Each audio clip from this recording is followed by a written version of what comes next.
ঘূর্ণিঝড় রিমালের তাণ্ডবে মেহেরপুরে আম চাষিদের ব্যাপক ক্ষয়ক্ষতি হয়েছে। শেষ সময় রিমালের আঘাতে ঝরে গেছে প্রচুর আম, আর আনুষঙ্গিক খরচ বেড়ে যাওয়ায় ভালো দাম পাওয়া নিয়ে শঙ্কিত ব্যবসায়ীরাও। প্রচণ্ড দাবদাহ আর অনাবৃষ্টির ফলে গেল বছরের তুলনায় মেহেরপুরে এবার আমের ফলন হয়েছে কম। এরপরও ভালো দামের আশায় গাছের পরিচর্যা করেছিলেন আম চাষিরা, কিন্তু পরিপক্ক আম বাজারজাতকরণের পূর্ব মুহূর্তে ঘূর্ণিঝড় রিমালের আঘাত যেন মরার উপরে খাড়ার ঘা। রিমালে গাছের অর্ধেক আম ঝরে গেছে, এমনি আম এবছরে কম। তোমার যে ছোট সাইজগুলো আছে না পারছি ব্যবসায়িককে দিতে, না পারছি ঢাকা পাঠাইতে। বাগানের 40 থেকে 50% আম ঝরে গেছে।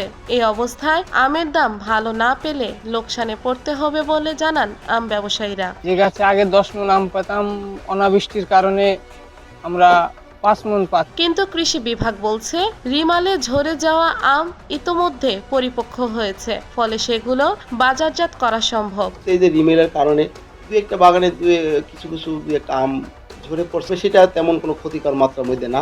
মেহেরপুর জেলায় 2340 হেক্টর জমিতে আমের বাগান রয়েছে। এবছর আম উৎপাদনে লক্ষ্যমাত্রা ধরা হয় 41,020 মেট্রিক টন।